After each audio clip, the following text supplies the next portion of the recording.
கூட்ட நெரிசலில் மயங்கியவர்களை ஏன் அரசு மருத்துவமனைக்கு கொண்டு சேர்த்தார்? இப்ப இந்த மேப்பை பாருங்க.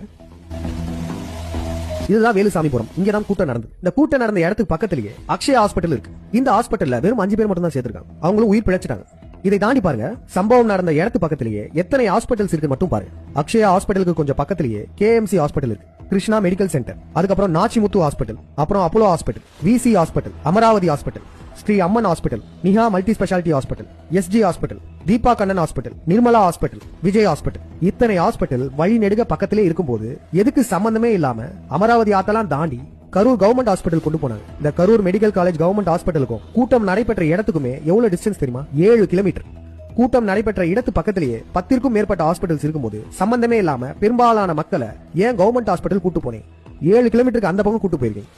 இதுக்கு சப்பக்கட்டு கட்டுறதுக்கு மா சுப்பிரமணியம் என்ன சொல்றாருன்னா, உடல்கள் பிராட்ங்கிற மாதிரி இறந்த கொண்டு வரப்பட்டிருக்கிற உடல்களின் எண்ணிக்கை 29ங்க. 29 உடல்கள் வந்திருக்கு. ஒரு 45க்கும் மேற்பட்டவர்களுக்கு சிகிச்சை அளிக்கப்பட்டு வருகிறது.